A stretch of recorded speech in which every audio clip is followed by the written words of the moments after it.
Қазақстанда жалпы қанша табуға болады осы TikTok арқылы енді бастап жатқан адамдар үшін? Күніне 1,5 миллион. 1,5 миллионға жеткіздіңіздер бір күнде. 1,5 миллионға дейін жеткіздік, ал стабильно миллион 200. Тікелей эфирге кіргеннен кейін бастап кезінде адам болмай қалады, қорқыныш бар несі бойынша.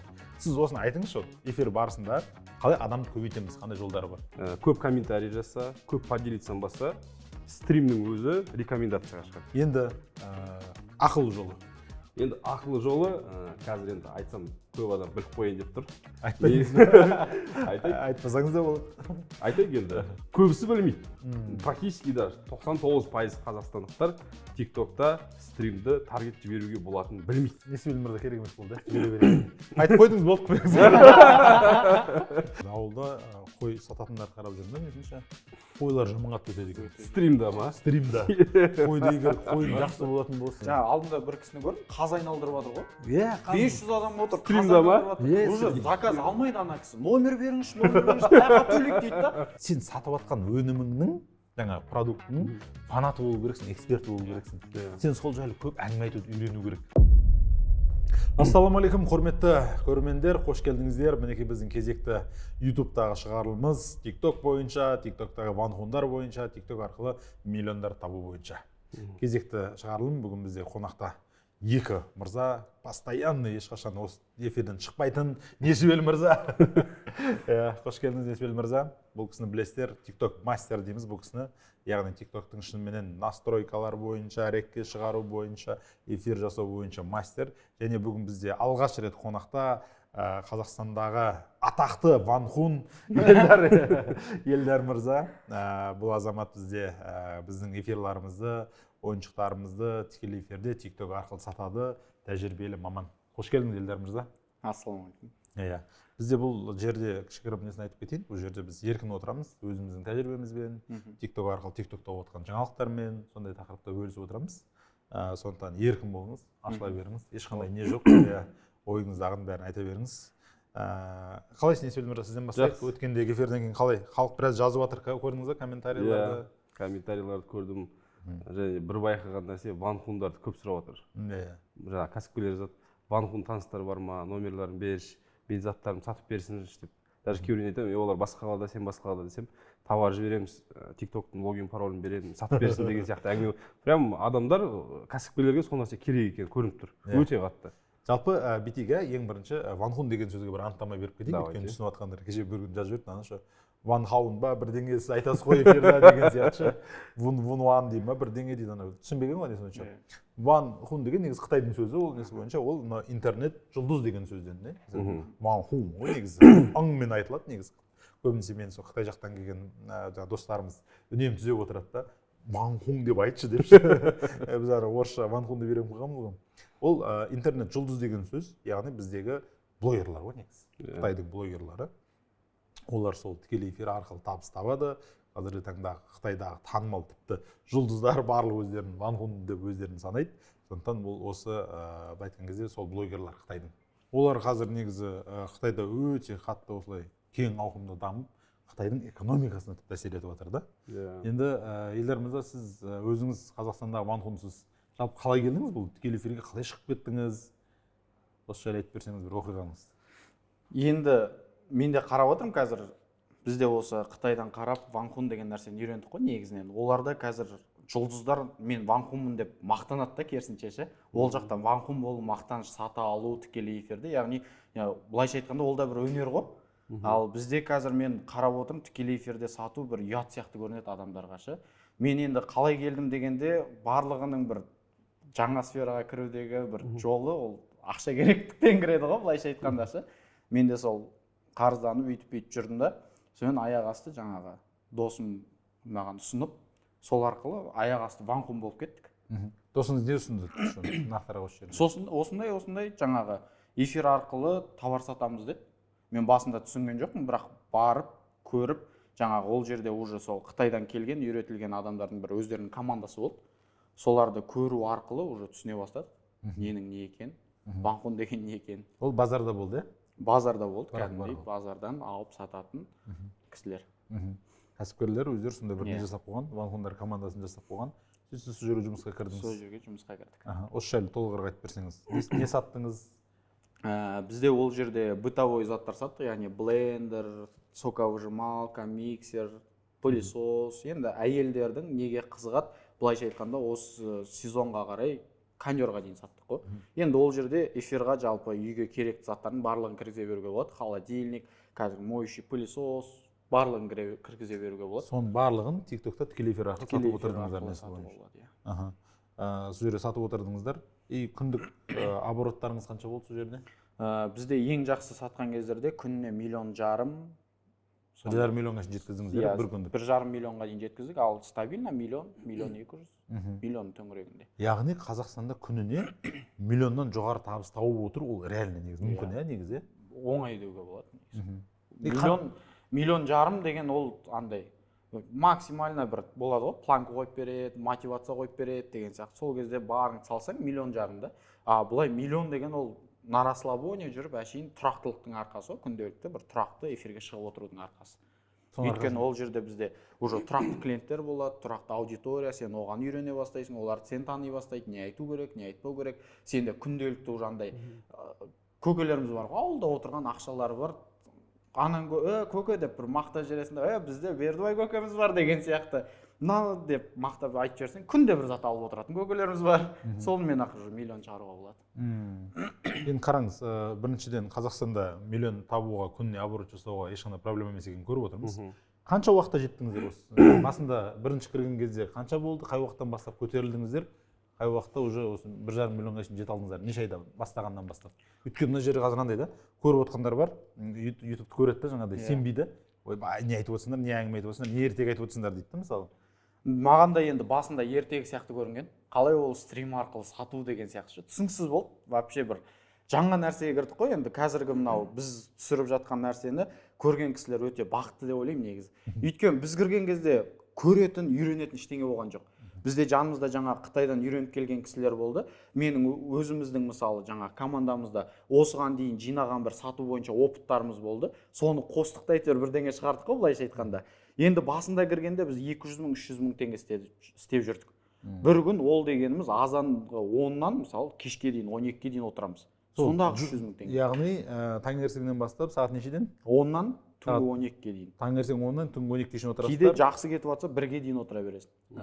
Бірақ алмасып отырасыздар. Алмасып отырамыз. Екі адам эфирді алмасады, 2 менеджер отырады жанында. Телефонға эфирге шыққан адамдарға жазып, нөмірін қалдырғандарға жазып отырады. Таңертең 10-нан бастап түнгі сағат 12-1-ге дейінгі жұмыс несі бойынша 2 адам кезек-кезек жұмыс жасайды. Результаты 1,5 миллион теңгеге шыққан бір күндік несі бойынша. Керемет. Ол енді мен айтар едім, ол жерде былай бағалар да өте арзан емес. Өйткені өздері базардан алып сатып отқан кісілер негізі енді Қытайдан алып келеміз дейді. Енді біз кәсіпкер өзіміз кәсіптен келгеннен кейін білеміз ғой, бәрібір баға салыстырамыз. Кейбір товарлар Қытайдан тікелей келеді, көп товарларды негізі сол базардан алып сатып отыр. Әшейін мынандай бір базардың артында бір ешкім клиент те келіп керек жоқ ана жерге ше. Базардың артынан бір жерде арендаға алып отыр. Сонымен жаңағы 300,000 теңгеден бастадық. Ана нелерімізге қараймыз, кәдімгідей 150 адам отырады да эфирде тұрақты. Бізде 20-30 адамды арылдап енді қатты кеткен кезде 30 адамға дейін көтересің ше. Сонымен болмай ары қарап, бері қарап, сонымен енді бізде андай не бар ғой. Маркетингте енді кішігірім зерттеген андай оқып, кәсіпте опыты бар ретінде келгеннен кейін қой дедік, отырамыз да бетіне өзіміздің бір қабілеттерімізді қолданайық деп. Сосын айттым артымызға плюс бонус деп, плюс подарок деп ілейікші дедім. Артына плюс подарок деп баннер шығардық та, артына ілдік. Сразу 120 адамға көтердік қой сол күн кешке қарай эфирді. Анау кіреді да, адам плюс подарок деп тұрған көреді да, не подарок деп жазады ғой. А ол бізге рейтинг көтереді да. Ана эфирдің активнысын көтереді да. Плюс подарок деп, не подарок дейді. Тоқтай тұрыңыздар деп қоясың да, өзің товарыңды түсіндіресің да. Содан кейін ана чектер ол жерде кішкентай 15,000 теңге, 20,000 теңге деген сияқты чектер кішкентай да. Чек көтеру керек болды бізге. Өйткені анадан бір 20 продажа істесең де білінбейді, көзге көрінбейді да. А бізге 50,000 теңгеден 20 продажа істесек миллион теңге деген сияқты. Сонымен айттық, 2 зат алсаңыздар, немесе одан көп зат алсаңыздар, жанына подарка қосып жібереміз. Сонымен ана үйге иіс шығатын андай 500 теңгелік, 400 теңгелік бар ғой, себестоимость қойған. Сондайлар салып жібересің, мәз болып кетеді, клиенттер болып. Сондай бір нелер бар. Қандай чектер саттыңыздар мысалы жаңағыдай?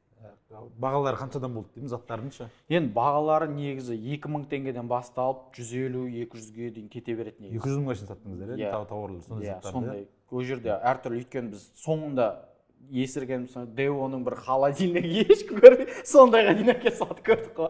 Сатып өтті ма? Иә. Өтті. Еще андай аяқ массажер ана қызыл қазір көріп жүрсеңіз көбісінде сол бар шығар негізі тиктокпен бәрі сатып кетті ғой біз бастаған нәрсені. Сонда аяқтың қызыл массажерін ең алғашта әкеліп саттық. Ешкім білмейді сонда көрсетіп ананы отырып түсіндіріп. Соның өзімен телде оң қосастар несі бойынша. Жалпы шынымен анау осындай оқиғаларды естіген кезінде анау адамдар сенсе екен дейсің, мысалы қазір мүмкін екен. Өйткені шынымен біздің эфирді көріп, қазір қызығады да, мысалы сіздің тәжірибеңізді көріп, ол да тиктокқа шығып сата бастайды мысалы. И сол сатқаннан бастап, ол уже нәтижесін көре бастап, и шынымен мүмкін екенін көз жеткізіп, ары қарай вкус ашылады да, міне сатуға болады екен ғой деген сияқты. Енді Десибел мырза, сіз осы тикток не істеудің қазіргі таңда бұл екі кісі эксперимент жасап жүрміз бәріміз бірге. Күнделікті камераларды қосып, тікелей эфирлер жасап, и сол жерде Несібел мырза қалай осы эфирға, тікелей эфирға кіргеннен кейін бастап кезінде адам болмай қалады, қорқыныш бар несі бойынша. Сіз осыны айтыңызшы, эфир барысында қалай адамды көбейтеміз, қандай жолдары бар? Енді қараңыздар, эфирді көбейтудің, адам көбейтудің екі жолы негізі. Біріншісі бесплатный, екіншісі платный. Бесплатныйдан бастайық. Давайте бесплатный. Енді мен тиктокқа кіремін да, стримді қараймын. Кім не істеп жатқанын. Енді сатып жатқан адамдар көп уже қазір. Өйткені андай 1-2 ай бұрын, жарты жыл бұрын басқаша, қазір мүлдем басқаша. И сататын адамдар көбейді. Лайк көп басса, көп комментарий жазса, көп поделитсаң басса, стримнің өзі рекомендацияға шығады. Яғни андай ғой, бір видео салдыңыз, тиктокта бір видео, например, миллион просмотр жинады. Ол рекке шықты. Стримда дәл солай қызықты болса рекомендацияға шығады. Яғни көп просмотр жинай береді. Ол үшін жаңағы активность, одан кейінгі, енді оны даже ең бірінші деп айтуға болады, қызықты өткізу стримді. Мысалға, стримға адам көп көруі мүмкін, көп лайк басуы мүмкін, бірақ стримнің өзі қызықты болмаса, онда ояққа көп адам жиналмайды. Кіріп шығып кете береді. В основном көп жағдайда бір 70-80% адамдар кіріп шығып кетеді. Енді ол задача, ол адам кіргеннен кейін оны қызықтырып ұстап отыру. Неше түрлі нәрсе айтасыз, яғни андай болмайды да, бірыңғай кірді, отырып товар сатып, елесе мынаны ал деп сразу олай болмайды. Яғни қызықтырып басқа бір нәрсе айтасыз ба, зрительді максимально ұстау. Яғни тиктоктың алгоритмі біледі. Бір адам кірді, мысалға 100 адамның 50 адам кірді, 50 адамы кем дегенде 8 минут отырды дейік, 50 адам. Ол уже қызықты стрим болып есептеледі. Өйткені менде стрим аяқталғаннан кейін обязательно статистиканы қарап шығамын. Неше адам кірді, в среднем неше адам отырды. В среднем, мысалға біз кірген стримдар, біз запуск еткен стримдар, в среднем 1 минут отырады екен адам. Мысалға 5000 адам кіріп шықты ма стримға, в среднем 1 минут кіретті, тыңдайды да кетіп қалады. Яғни біздің ендігі задача 1 минутқа кірген адамды максимально ұстап қалу. Ол уже 1 минут емес, ол енді 3 минут, 5 минут отыру керек. Яғни қызықтырып. Енді қаншалықты қызық болады, соншалықты адам көбейе береді стримда. Яғни ең бірінші модель ол адамдарды, кіріп жатқан адамдарды ұстап қалып, сол жердегі оларды активностьқа белсенді болуына шақыру. Жақсы. Енді қараңыз, подписчиктердің саны әсер етеді ме? тиктоктағы мысалы менің подписчигім өте жақсы жүргізіп жүрмін тиктогымда. Сіз бойынша. Ол адамдар менің подписчиктеріме әсер етеді ме? Подписчик әсер етеді, бірақ бұл мынандай нәрсе. Кей жағдайда әсер етеді, кей жағдайда әсер етпейді. Мысалға, андай болады, тиктокта видео рекомендацияда жүр. Жаңағы аккаунтта стрим өтіп жатса, прямой эфир, аватаркасында қызыл стрим деп жазып тұрады. Яғни видео қаншалықты көп рекке шығады, сіздің стримға қызықты болса, яғни өзі кіргісі келсе, баратта сізге стримға кіретті и отырады. Енді екіншісі, подписчик, например, видео арқылы подписчик жинау бөлек, стрим арқылы подписчик жинау бөлек нәрсе. Мысалы қандай болады? Видеолары аз, подписчиктері аз, бірақ видеосы аз, просмотрлар аз, бірақ подписчигі көп аккаунттар болады. Мен қарап шықтым. Олар бүйтеді екен, олар почти 5-10 сағат стримде отырады. И стримға кірген кезде 1-2 минут отырғаннан кейін подписаться деген қызыл болып өзі шығады. Яғни стрим арқылы подписчик жинайды. Мысалға жаңа кім бар ғой? Сампо, по-моему, 400 ба 500 подписчигі бар. Салғаны өзі 5-6 видео. Солардың өзі бір 300-500 мың миллион просмотр жинаған. 5-6 видео, бірақ стриммен оған көп подписчик келеді. Яғни стримнің интеграциясы бөлек, видеоның интеграциясы бөлек. Бірақ в любом случае андай ғой, жаңадан аккаунт бастағаннан кейін әрине видео саласыз, активность көтересіз.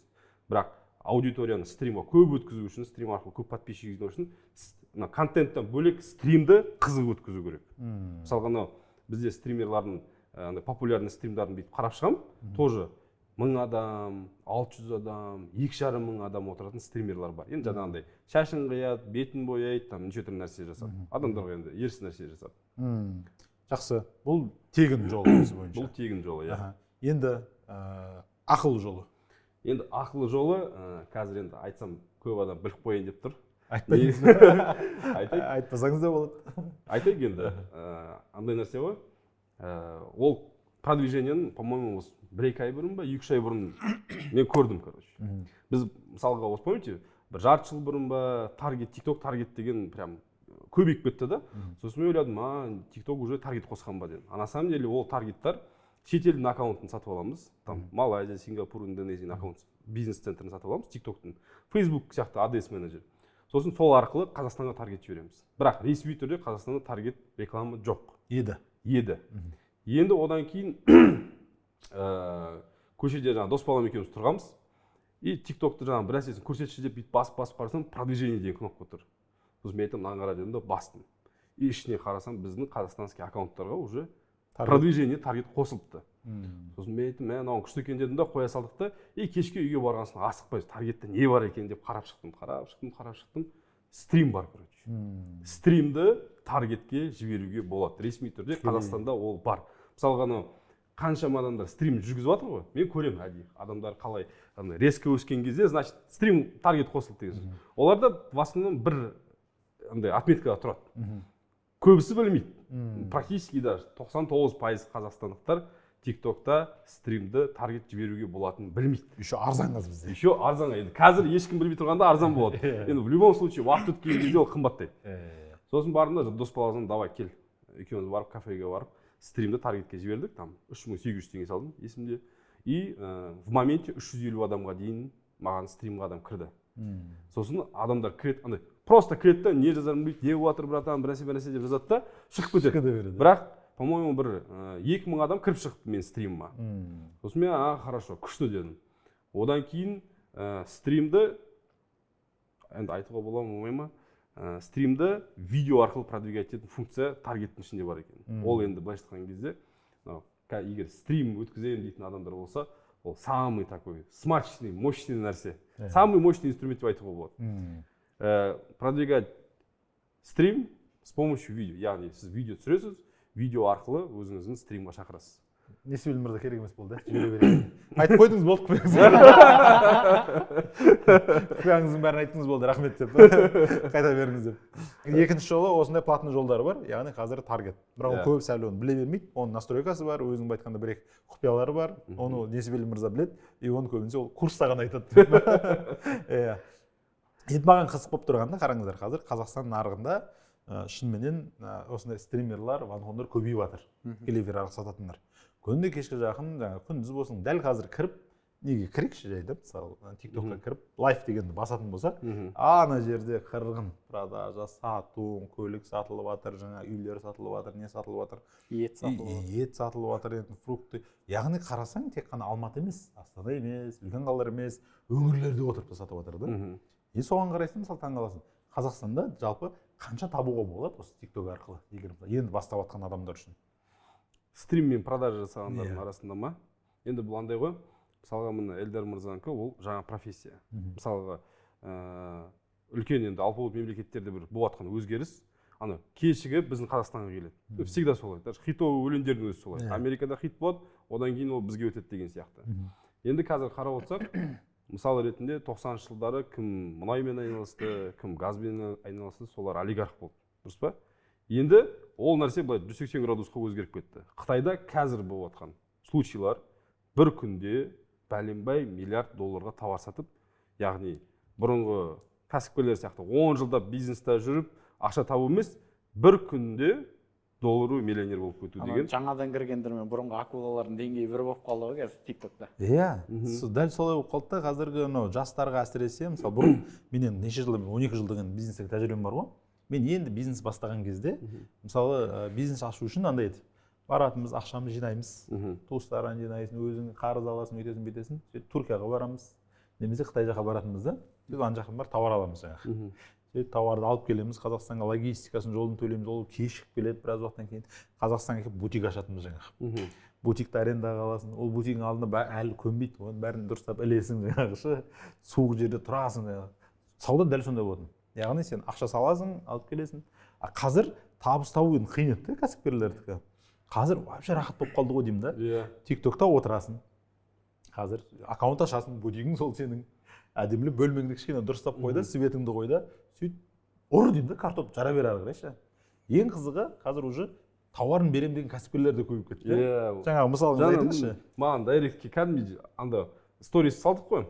Стриммен сатып жатқанымызды, алдында бірге сатқандарды адамдар уже ванхун деген сөзді мен байқадым, ванхунға үйренді. Ванхундар бар ма дейді маған ше. Сосын мен тұрдым да, ты чё, уже адамдарға прям спрос на профессия уже бар. Бұл жерде екі мәселе бар сияқты. Сіз өзіңіз егер ванхун болып істегіңіз келсе, немесе өзіңіз товар сатып, жаңағы үстіне маржасымен жаңағыдай көргіңіз келсе.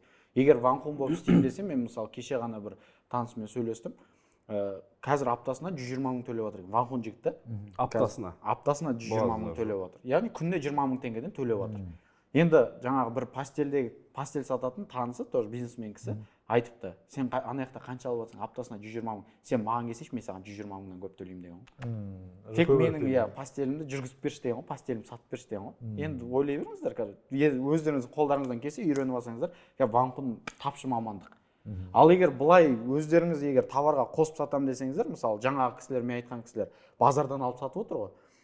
Жаңа бір массажердің мысалы Байсатқа барсаңыздар, ол жасыратын ештеңесі жоқ. Байсатқа барса жаңағы аяқ массажердің себестоимости 45 мың теңге. Біз оны жаңа тікелей эфирде ол таргетсіз, ақша салынбаған, біз ол кезде таргет деген білмейтінбіз, Несібелі мырзаны көріп біліп отырмын. Шын айтамын. Ой бар екен ғой. Иә, ондай нәрсе бар екен ғой, біз ана жақта дарыды ғой. Оказывается, ол энергияның бәрін сатып алса болады екен. Жаңа 45 мың теңге аяқ массажерді аласың, эфирге шығарасың, 80 мың теңгеден сатасың ғой. Енді бір неден, қараңыздар, 35 мың теңгеден қалып отыр ғой, получается. Күніне 6 аяқ массажерға дейін сатады. Одан бөлеген ұсақ түйек қаншама, әр ұсақ түйектен примерно 3-4 мың теңгеден қалады. Күніне миллион жарым істейміз сөйтіп. Күніне аяқ массажерден 6-ға дейін саттық, ең баталы. Одан бөлек мысалы, енді ана жерде біз мысалы жаңа екі команда болдық дедік қой, екі команда жарысқан кезде біз екінші командадан озып кеттік та, екінші командамен сөзге келіспей, сендер өспей жатсыңдар деп, олар қырылып шығып кетті, шығарып бердік. Олар үйлеріне барды да, беймарал жаңағы товарларды алды да, үйіне барып сатып отыр. Шығарып жіберген. Иә. Бір жағынан енді плюс та, олар үйлерінен кәдімгідей біз енді танимыз, олармен қанша уақыт бірге істескеннен кейін бір жағынан нетіп қаласың ғой, дос болып қаласың. Сонымен үйлеріне барды да, тікелей эфирде қараймыз, кухняларына қойған, жаңағы тура біздің товарлар базардан алады, қояды, өздеріне өздері істеп отыр, үйінен отырып мысалшы. Енді кім қалай істегісі келеді? Егер ванхун болып істеймін десе, мүмкіндік бар 100 мыңнан 150 мыңға дейін аптасына смело. Енді андай ғой, алдында айтып едіңіз ғой, қазір Қытайда ванхундар условия диктовать дейді. Маған мынанша процент, мынанша айлық деп. Мысалы қазір айтып отырсыз ғой, жетісіне осынша төлейді деп, яғни жалдап алып жатыр, дұрыс па? Ал уже уақыт өте келе ванхундардың объем үлкен сататын болса, олар уже біздің Қазақстанда Қытайда болатын нәрсе болатын сияқты. Болады енді в любом случае. Айтады, мен давай на товарын 1000 штугын сатып берем, мен долям мынау, маған зарплата мынау деп условиясын диктовать ететін. Бұл жерде былай болады, мысалы Қытайда. Мысалы сіздің подписчигіңіз бар да, мысалы, сіз жақсы атақты ванхунсыз. Сізге ең бірінші келеді әлі доля төлемей тұрып, сіз келгеніңіз сатып бергеніңіз үшін бір төлейді, бір сумма, мысалы 1 миллион теңге мысалы. Содан кейін барып еще тағы сатылған тауардан тағы аласыз, 2 рет алады ол жақта ванхундар. Не деген алар условия қояды ванхундар ше. Сол үшін қазір енді қараңыздар. Әр дүкенде, Қазақстанда ше, магазиндерде әр қайсында енді онлайн дүкендер ашылады. Бәріне ванхун керек. Қазір ойлайды, қанша не сияқты ғой, Инстаграмда SMM-шік деген кемеді ғой. Бүкіл Инстаграмда бір SMM-шік отыр қазір. Иә. Бәр компанияда SMM-шік бар қазір мысалы. SMM-шік керек, SMM-шік. Енді қазір бәріне ванхун керек дейді қазір. Сондықтан кім ванхундықты тез үйреніп қазір осы өзінің парақшасын, жаңағыдай осы сатуды үйреніп алады, анау хит болады ғой. Очередке тұрады. Бүгін келіп ананы сатып береді, екіншіге мынаны сатып береді. Анау эфирге келіп сатудың көкесін шығарады мысалы. Сондықтан бұл жастар үшін, енді үйде отырып табыс табамын дегендер үшін керемет мүмкіндік болып тұр ғой негізі. Енді практически 0-ден стартовать етеді ғой. Иә. Сол базардан алып кетті да кухнядан сатты.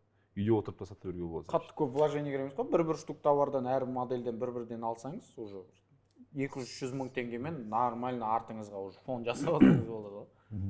Енді бұл жердегі сұрақ түсіндік, ванхундарда ақша бар екен қазір, ол кәдімгі сұранысқа ие болатын. Нишаны қалай таңдаймыз? Не сатамыз бұл жерде?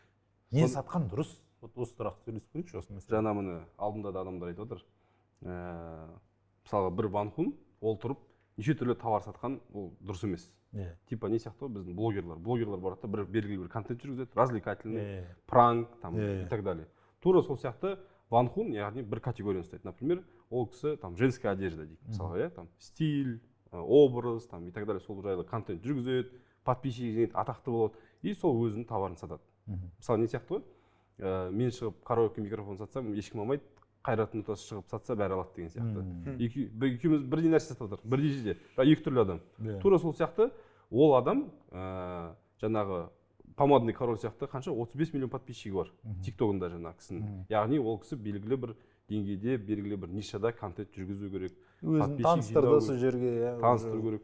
Мысалға бір помада сатты ма, келесінде там басқа бір косметика сату мүмкін. Бірақ никак ол помададан тұрып там, не знаю, стиральный машинаға секіру дұрыс емес. Дұрыс болмайды. Сондықтан мысалға ванхун боласыз ба? Бір саланы таңдау керек. Ең первый очередь. Хорошо. Бұл кісі вообще өзінің несін айтты. Сіз қай салалар жақсы сатылады деп ойлайсыз тиктокта? Мына салалар бастаған егер. Енді бастайын деп отқандар бар, қарап отқандар бар. Енді чегі төмен нәрселермен негізі тез көтеруге болады деп ойлаймын жаңағыдай. В основном әйел адамдарға керек заттар сатуға тырысу керек қой. Өйткені әйел адамдар эмоциональный покупкаға жақын болады екен. Мен көзім жеткен нәрсе де. Содан кейін в основном қазір енді балаларына аямайды ақшаны, балалардың заттар, ойыншықтар деген сияқты сондай заттар бар.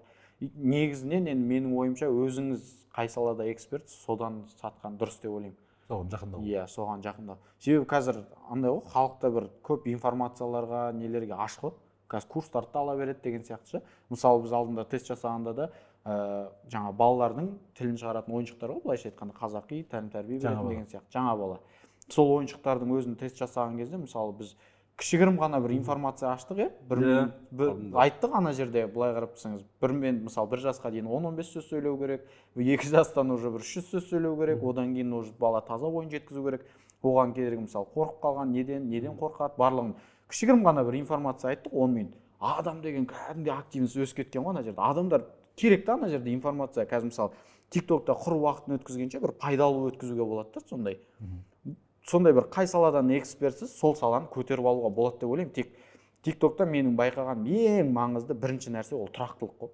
Тұрақты күнде андай басында кіргенде менің ойымша психологически бір қазір ешкім болмайды, мен тек телефонмен сөйлесем деп дайындалып кіру керек сияқты менің ойымша. Өйткені басында болады, мен бір лайфхак жаңадан кіріп жатқандарға. Бізде мысалы жаңағы 2 сатушы қыз, ауысатын адам, үшеуін отырғызып қоятынбызда жаңағы эфирге кір, давай лайк бас деп. Пытырлатып ана лайктың санын өзіміз отырып 10 мыңға жеткізіп тастайтынбыз ана адам жиналу үшінші. Сонымен өзіміз жаңағы телефонмен сөйлескен сияқты кәдімгідей бір жетілеп болатын кәдімгідей. 2-3 адаммен телефонмен сөйлесіп көтеріп, енді біз ол кезде таргет деген нәрсе білмедік. Қазір Аллаға шүкір ғой, мысалы таргет. Мүмкіндіктер көбейіп жатыр да күннен күнге. Енді қараңыздар, сіз бағана ниша туралы сөйлесейік. Ниша десем екеулерге екі жаққа тартасыңдар. Статистика бойынша қазір тиктокта енді Қытайдың несінде ең бірінші орында киім-кешек екен. Кім киім, әдемі киімдер, қазір тем более сезон келе жатыр, күздік киімдер, жылы киімдерге қазір курткалар мысалы әдемі болатын болса, кім соны әдемі көрсете алады, сол бірінші орында киім-кешек екен. Тіпті мына маркетплейстарда бірінші орында киім-кешек. Wildberries'де болсын. Сондықтан егер бастаймын киімге қызығамын деп, әсіресе қыз балалар өте қатты бір өз киім дүкенін, көйлек дүкенін ашқысы келе береді. Білмеймін, сондай бір арман бар кішкентай кезінде. Ана кукламен ойнайды ғой, үйшік ойнаған сияқты кезінде сол көйлек несін шатқысы келе береді. Сондықтан осы нарық қазір өте жақсы, біріншіден. Екіншіден, бұл мынау косметика нарығы. Яғни қыздармен айтып отырсыз, мысалы косметика нарығы шынымен дұрыстап көрсетіп, бетіңе жағып, бағана помада королінде не үшін король болып жатқан, помада сатып өйткені сол болды да. Косметика әтірлер бар, жаңағыдай бетке жағатын кремдері бар, әртүрлі БАДы мысалы өте қатты күшті өтетін несі бойынша. Одан кейінгісі мынау электроника заттар. Үйге арналған электроника, холодильник, телевизор, микроволновкаң бар, нең бар, әйтеуір. Любой сала электроника қай жақтар, үйге арналған заттар несі бойынша, декор несі бәрі кете бастайды. Одан кейінгісі балалардың заттары, жаңағыдай балалардың арналған. және автомобиль көліктер жақсы өтеді екен еще. Егер дұрыстап көрсетіп отырсаң, сол жерде күнделік тұрақты өзің салонның бары соның бәрін көрсетіп отырсаң, осындай. Сондықтан енді бастаймын деп жатқандар үшін осы нарыққа кішкене мән беру керек. Енді ал егер товарым жоқ, мен ауылдамын дейтіндерге не істейміз сол кезде? Мысалы, жарайды, мен эфир жүргізгім келеді, интернет мощный үй жақта, офис жасап қоямын, жаңағы студияны жасаймын кішкентай қылып дейді. Товар жоқ дегендер не болады? Қалай істеу керек бұл жерде? Не ғой, какие товар жоқ, ауылда осы негізі тиктокқа видео салу тегін, тикток аккаунт ашу тегін. Даже мен жаңағы дойында отырамын, китайский тиктокта, стримға кіремін да, әдейі қарап шығамын, не болып жатыр ол жақта. И бір кісіні көрдім, тауда отырып картошка сатып отыр. Картошканы алдына қойған, арты кәдімгідей тауда отыр, тау оны қыр. Стримді қосқанда кәдімгі дала, светта керек жоқ, ана күннің светі ұрып тұр, отырып сатып отыр. Мейлі картошка сатсаң да, даже элементарно жаңағы айтып отырсыз ғой, бір товарды әкеп, жаңағы біреуін сатып алып, стримді ашасыз да, мейлі кухняда отырыңыз, ең бірінші стриміңіз солай болсын. Отырып сатыңыз. Алғашқы түскен ақшадан светтер сатып алыңыз да, күшті локация алыңыз да, тағы да сатыңыз. Яғни жаңа айтқандай бастау бесплатно. Яғни бұған келіп үлкен қаражат құйып, немесе бір жерден үлкен суммаға товар сатып алып келіп, қазір товарын сата алмайтын адамдар жетеді, практически көп ондайлар. Сіз барасыз да, тиктокты аштыңыз, видео бесплатно салдыңыз, подписчик жинадыңыз, 1000 подписчикке жеткеннен кейін ашылады ол стрим. Сосын стримға шығыңыз да, өзіңізге ұнайтын, өзіңіз сатып алыңыз келетін товарды біреуін сатып алыңыз да, екеуін сатып алыңыз, үшеуін сатып алыңыз да, отырып сатыңыз. Алғашқы 5-6 продажа, 10 продажа жасаңыз, түскен пайдасынан 1-2 свет сатып алыңыз. И сөйтіп бір 2-3 жақсы стрим өткізіп сатып, уже практически нольмен өз кәсібіңді бастап кетесіз. Үйде, кухняда, ауылда, қорада, далада, разница жоқ, любой жерде. Қазір кешеден бері көп нәрсені қарап жүрмін, ауылда қой сататындарды қарап жүрмін, нетінші қойлар жаманғатты өтеді екен. Стримда ма? Стримда. Қойды егер қойын жақсы болатын болса, жаңағыда қазір пародисті қойлар әртүрлі нелер жинесет жердің, асыл тұқымды қойлар қатты өтеді екен. Одан кейінгісі мынау ауылдың жеміс жидектері, мысалы қазір, мысалы құрт, майшы, дұрыстап тек қана упаковкасын дұрыстау керек екен да, әдемілеп таза екенін көрсету керек. Ең бастысы що таза жерде жасалынып жатқанын, что міне құрт май жаман өседі екен. Ойлаңызшы, мысалы мен көремін да, мынау мынаншадан әдемілеп қойып қояды несіменен, мынау мынаншадан, мынау мына құрт майдан, май мынау міне бүгін шыққан деп жібереміз дейді, Қазақстан бойынша жібере береді аналар. Қалалар аңсайды ғой қазір, мысалы қолдың таза сүтін табылмайды. Өзіміз мысалы отбасыға, мысалы мен егер күнделікті оның жаңа несін қарап жүрсем, стримін көріп жүргенім сенетін болсам, мен заказ бере беремін. Апа бітіп қалды, жіберсеңізші деп қоясың жаңағы. Одан кейін жаңағыдай фруктылар, ет, мысалы күнделікті жаңағы ет не істеп жатқан жерлерім жаңағыдай еттерді әдемілеп тұрайды, ет туралы айтады. Жаңағы күшті тақырып қозғадыңыз, сен сатып жатқан өніміңнің, жаңағы продуктының фанаты болу керексің, эксперті болу керексің. Сен сол жайлы көп әңгіме айтуды үйрену керек. Бізде үлкен көбісі кіреді да, продажаға мән беріп кете береміз да, а бірақ несіне мән бермейміз, ана құндылығын жаңа сіз айттыңыз, ойыншық туралы біраз айтып едім, пайдалы ақпарат, адамдар отырып қалады. Сондықтан сол құртыңды жасап отырып, құрттың маңыздылығы жайлы біз мынандай қоспаймыз, біз мына жеріне міне өте табиғи өнім деп айтып, апалар отырып алып өлең айтып отырып алып мысалшы, жинап қойып ана жағында. Жаңа алдында бір кісіні көрдім, қаз айналдырып жатыр ғой. 500 адам отыр, қаз айналдырып жатыр. Уже заказ алмайды ана кісі. Номер беріңізші, тағы төлейік дейді да. Шым ашиды ана. Біздің аяқта заказ ала алмай өліп жатыр. Ана кісі қаз айналдырып, күйеуі отыр жанында. Қарапайым кісілер ауылдың көрініп тұршы. Күйеуімен әңгіме айтып қойып, стримға қарамай, жауап бермей. Номер көрсеттіңізші дейді ғой. Шым ашиды ана. Ғазизетті стриммен сатып жатыр. Кешке қарай кірем. Андай таргетсіз, ол кісі таргет білмейді. Ғазизет негізі қитқып жүрген сіз негізі, иә? Тиктогын нөлден ашып. Ғазизеттің видеоларын көрсетсек болады несінен, иә? Жаке, қол жіберіңіздер, несі еткізіп. Иә, ол кісі 1 миллион, 2 миллион, 3 миллион просмотр қазір 40 мың подписчиктен асты деймін. Сөйтіп ет деген практически реклама ақша салмай сатты ғой. И жаңа алдында ол кісі просто жаңа нәрсеге ашықты. Мысалы мен давай былай видео түсірейік деймін, түсіреді ол кісі. Сосын алдында стриміне кірдім, ол кісі точно таргетті білмейді. Сосын кірсем 360 адам отыр. Кешке қарай стримда қазақша шапан киіп алған, алдына майды қойған, құртты қойған, етті қойған, жаңағындай жерлік ет сатып алған адамдарға 1 килограмм құрт тегін деп қойған. Сөйтіп отырып заказдарды жинап отыр. Спокойно анан бәрін сатып отыр. Даже маркетинг қосқан. Бір алдында айтып отыр, бір стримда қанша 2 дедім ба 4 жаңағы сиырдың тушасын сатып жүрмін. бір стримда. Бірінші ол былай болды, ол стримға кірмейтін, вообще кірмейтін. Сосын айтады, жаңағы сиырды сойып тушалап жаңағы жіліктеп бөліп қойдық дейді. И клиент сата алмайтын болды дейді. Енді ананы холодильникке салса, просто свежий күйінде сатқан күшті ғой дейді да адамға.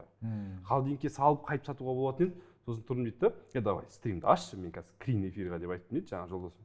Стримді ашты, стримді көрсетті, айтты, жаңағы басында андай нелер тұрған, номерлерін жазып қоятын ручкамен, жаңағы жілік еттің үстіне жазып қояды. Сосын мен звондап айтамын, номерді алып тастаңыз деймін. Номерді алып тастайды. Сөйтіп отырып 2-3 сиырдың етін жоқ қылып жүрді. 1-2 сағатта стримда ешқандай таргетсіз еш нәрсесіз. Етті, иә? Етті. Енді ойлаңыз, қара, ауылда дейік та, бір ауылда біреу стрим жүргізеді мысалы. Танымал да, мысалы, мықты жүргізеді. Бүкіл ауылдың өнімін сатып жібере алады, дұрыс па? Ойлашы, ауыл қалай дамып кетеді да? Айтады, стрим арқылы жетпей жатыр, міне жіберіп жатырмын қалаға дейді да, мысалы, айталық. Май жіберіп жатырмын, құрт жіберіп жатырмын, давайте ауылдағыларға біледі ғой, әр үйге тапсырып қоятын болса, сен мынанша шығар, сен мынанша шығар деп ше. Бүкіл ұйымдастыра алатын болса, бір ауылдың былай айтқан кездегі бүкіл өнімін Қазақстан бойынша сатуға қандай керемет деймін да, мысалы. Бір стример бір ауылды көркейтеді ғой негізі. Болады. Бір ванхун бір ауылды көтереді. Жоқ, бүйтеді, бүкіл ауылдың көршілері айтады, мен бүгін стример, бәрін лайк басыңдар десе ше, бүкіл ауыл лайк басып активность көтеріп жүрсе. Ауылдың жаттап жібереді. Ауылдың жаттап жіберсе, лайк басыңдар деп. Бәрі отырып, телефон бесплатный, интернет бар, бәрі бесплатный. Барады да сатып тастайды, болды. Отдел продаж өздерінің номерлерін қоя салды. Почти идея. Жоқ, мысалы қараңызшы, мысалы жаңағы сіздер жақтың еті қатты бағаланады да, мысалы Жезқазғанның, Қарағандының нелері, мысалы Балқаштың ар жағына қарай сүрленген еттер, мысалы мен білемін да, Қуаныш мырзалар, Шонбайлар үнемі нағашыларынан алып келеді да, мақтайды ана жақтың еттерін ше. Прикинь, сол жақ етімен танымал, мысалы біз Қазақстан бір регионы. Бір регион несімен танымал, мысалы. Бір регион жеміс жидегімен танымал. Әр регион өзінің былай айтқан кездегі стрим арқылы ойлашы, Қазақстан ішінде қандай сауда. Базарға барудың қажеті жоқ. Өйткені мысалы бізде ауылда жыл сайын жаңағыдай пияз егеді, анау егеді, жаңағыдай оңтүстікте қазір көп. И аналар үнемі келіп біреу алып кетеді деп күтіп отырады да.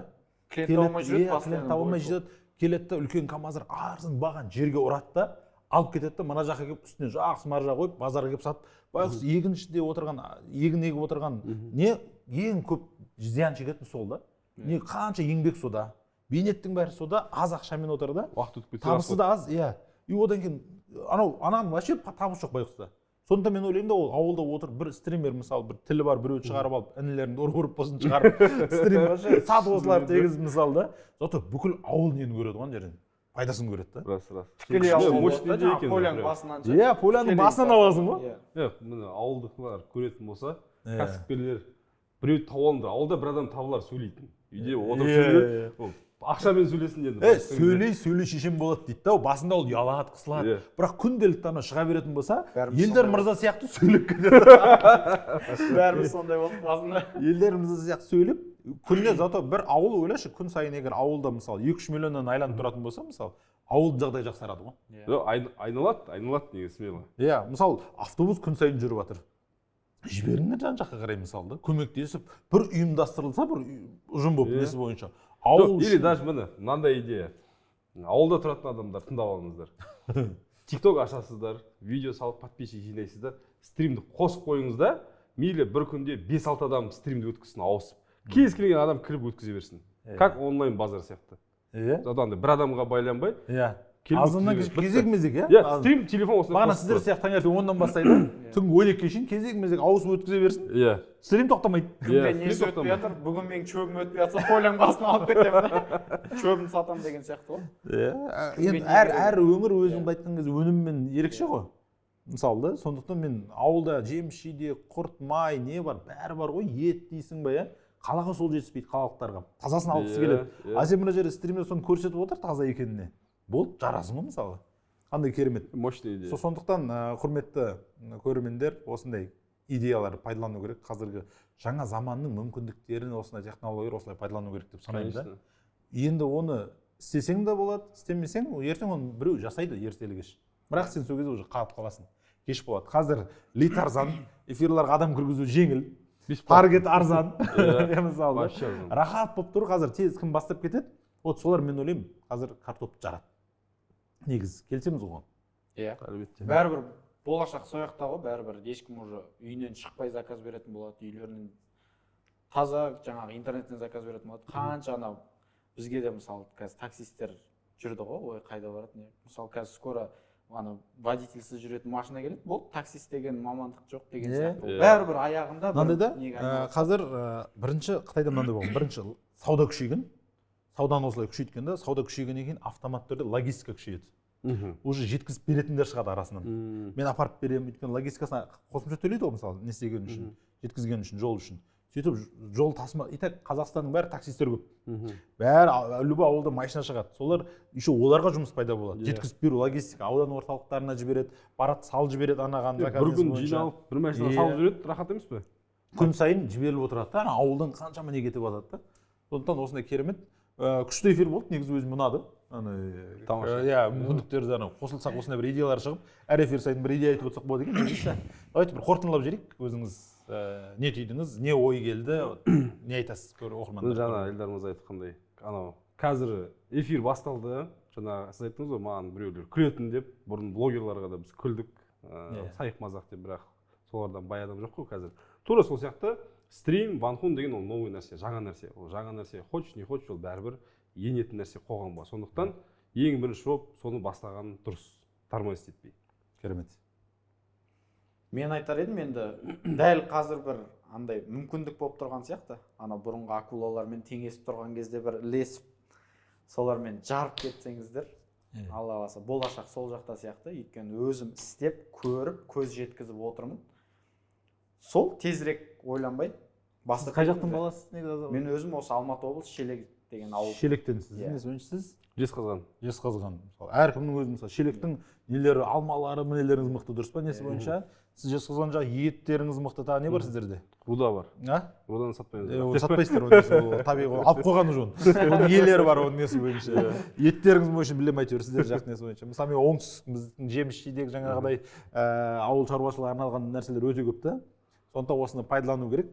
Ал егер енді кім осы TikTok'та қалай үйренеміз дейтіндер болатын болса, біз негізі бір жоба жасағанбыз. Ол жерде Эльдар мырза да спикер, ол жерде Несібел мырза да үйретеді. Сондықтан мына нөмірге жазсаңыздар, WhatsApp нөмірге біздің қыздар сіздерді қалай осы жобаға қатысуға болатын, қалай ванхундықты үйренуге болатынына сіздерге айтып беретін болады. Арнайы чат бар, сол жерге сіздер қосады. Бізде апта сайын әртүрлі осындай тегін мастер-класстар болып отырады. Сол мастер-класстарға қатысыңыздар. Сол жерде осының барлығын айтып отыратын боламыз. Сондықтан өтініш достар, бүгінгі эфир ұнаса, астына коммент жазыңыздар, не ұнағанын. Одан кейінгісі жақсылап тұрып лайкты аямай басыңыздар, дұрыс па? Және каналға жазылып қойыңыздар. Біз мотивациямен сіздерге бұдан да көп ақпараттар беретін боламыз. Алла қаласа келесі эфирлерде, келесі шығарымдарда көріскенше сау болыңыздар. Рахмет мырзалар, керемет эфир болды. Көріскенше. Сау болыңыздар.